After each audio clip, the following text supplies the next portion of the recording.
샬롬,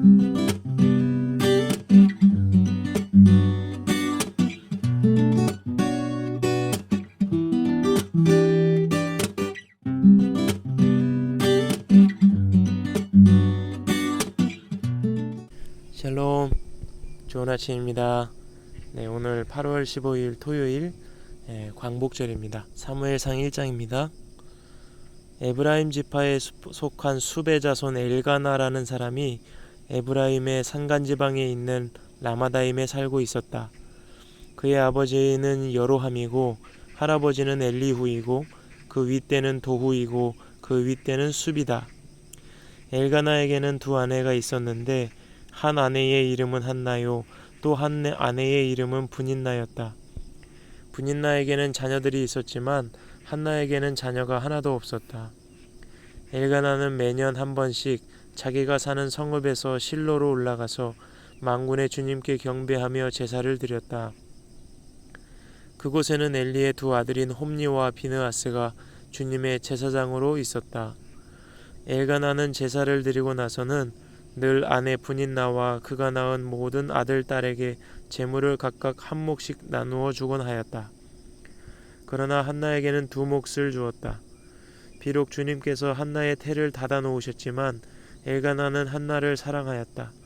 주님께서 한나의 태를 닫아 놓으셨으므로 그의 적수인 분인나는 한나를 괴롭히고 업신여겼다. 이런 일이 매년 거듭되었다. 한나가 주님의 집으로 올라갈 때마다 분인나가 한나의 마음을 늘 그렇게 괴롭혔으므로 한나는 울기만 하고 아무것도 먹지 않았다. 그럴 때마다 남편 엘가나가 한나를 위로하였다. 여보, 왜 울기만 하오? 왜 먹지 않으려 하오? 왜 늘 그렇게 슬퍼만 하는 거요? 당신이 10 아들을 두었다 해도 내가 당신에게 하는 만큼 하겠소. 한 번은 엘가나 일행이 실로에 있는 주님의 집에서 음식을 먹고 마신 뒤에 한나가 일어나서 자리를 떴다. 그때의 제사장 엘리는 주님의 성전 문설주 곁에 있는 의자에 앉아 있었다. 한나는 괴로운 마음으로 주님께 나아가 흐느껴 울면서 기도하였다. 한나는 서원하며 아뢰었다.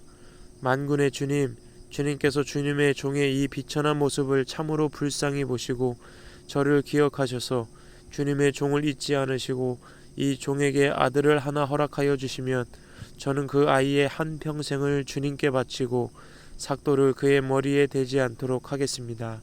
한나가 주님 앞에서 계속 기도를 드리고 있는 동안에 엘리는 한나의 입술을 지켜보고 있었다. 한나가 마음속으로만 기도를 드리고 있었으므로 입술만 움직이고 소리는 내지 않았다.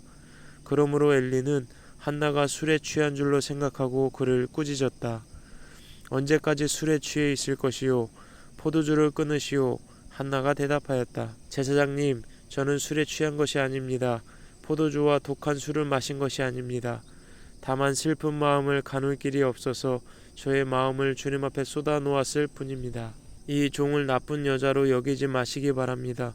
너무나도 원통하고 괴로워서 이처럼 기도를 드리고 있습니다. 그러자 엘리가 말하였다. 그렇다면 평안한 마음으로 돌아가시오. 이스라엘의 하나님이 그대가 간구한 것을 이루어 주실 것이요. 한나가 대답하였다. 제사장님, 이 종을 좋게 보아주시기 바랍니다. 한나는 그 길로 가서 음식을 먹었다. 그리고 다시는 얼굴에 슬픈 기색을 띠지 않았다. 다음 날 아침 그들은 일찍 일어나 주님께 경배를 드리고 나서 라마에 있는 집으로 돌아왔다. 엘가나가 아내 한나와 동침하니 주님께서 한나를 기억하여 주셨다. 한나가 임신을 하고 다리 차서 아들을 낳았다. 한나는 주님께 구하여 얻은 아들이라고 그 아이의 이름을 사무엘이라고 지었다. 남편 엘가나가 자기의 온 가족을 데리고 주님께 매년 제사와 서원 제사를 드리러 올라갈 때가 되었을 때 한나는 함께 올라가지 않고 자기 남편에게 이렇게 말하였다. 나는 아이가 젖을 뗄 때까지 기다렸다가 젖을 뗀 다음에 아이를 주님의 집으로 데리고 올라가서 주님을 뵙게 하고 아이가 평생 그곳에 머물러 있게 하려고 합니다. 나는 그 아이를 평생 낳으실 사람으로 바치겠습니다. 남편 엘가나가 그에게 대답하였다. 당신 생각에 그것이 좋으면 그렇게 하시오. 그 아이가 젖을 뗄 때까지 집에 있으십시오.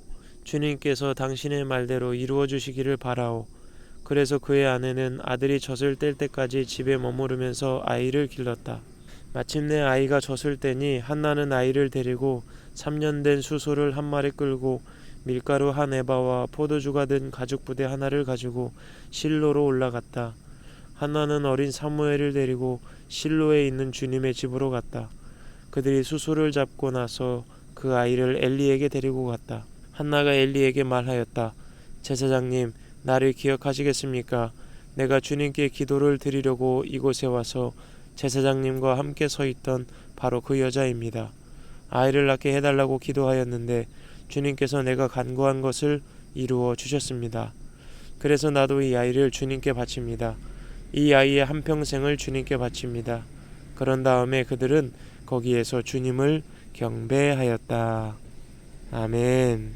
오늘 말씀은 사무엘상 시작이고 사무엘이라는 선지자의 탄생, 그 배경에 대해서 이야기를 해주고 있어요. 그래서 엘가나라는 사람에게 두 아내가 있었는데 한나라는 여인은 아이가 없고, 그리고 분인나라는 여인에게는 아들과 딸이 되게 많았던 것 같아요. 그런데 이 분인나라는 여인이 계속 그 자녀를 못 낳는 한나를 괴롭혔어요. 마음이 너무 상해가지고 한나가 기도합니다. 하나님 앞에, 하나님 나에게도 하나님 자녀를 낳을 수 있도록 하나님 도와주세요. 하나님께서 내게 자녀를 주시면 그 아이를 하나님께 바치겠습니다. 나실인으로 거룩하게 구별해서 키우겠습니다. 이렇게 얘기를 하죠. 하나님께서 한나의 이 기도를 기억하셔서 그 한나에게 하나님께서 자녀를 허락하시죠. 바로 그가 사무엘입니다.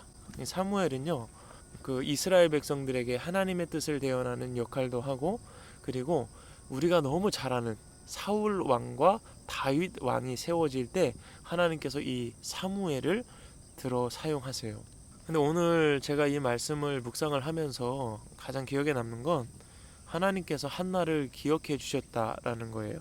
얼마 전에 유튜브에서 유성우 별똥별이 떨어지는 것을 생중계하는 걸 본 적이 있어요. 근데 그거를 보는데 그 말씀이 떠오르더라고요. 하나님께서 이 수많은 별들, 하나님께서 우리는 셀 수 없는 그 수많은 별들의 수도 하나님 헤아리시지만 그 하나하나의 별들에게 이름까지도 하나님이 기억하신다라는 말씀이 있어요. 근데 그 말씀을 보면서 오늘 이 말씀을 보니까 하나님께서 그 별들까지도 그 이름을 기억하시는 하나님이신데 과연 우리를 하나님 오늘 기억하지 못하실까? 아니라는 거죠. 하나님은 오늘도 우리를 기억하시고 기억하시면서 우리의 기도를 들으시는 하나님이시다. 오늘 이것을 다시 한번 깨닫게 됐습니다. 그래서 하나님은요, 오늘도 여러분과 나를 기억하시고 오늘도 우리의 기도를 들으시는 하나님이시다. 여러분은 어떤 하나님을 오늘 경험하시나요? 오늘 하루를 살아갈 때 정말 나를 기억해 주시는 하나님을 나도 기억해야겠다. 여러분, 오늘 하루도 힘내시고 아름다운 모습으로 또한 준비된 마음으로 내일 뵙도록 하겠습니다. 예배 가운데 승리하세요. 샬롬.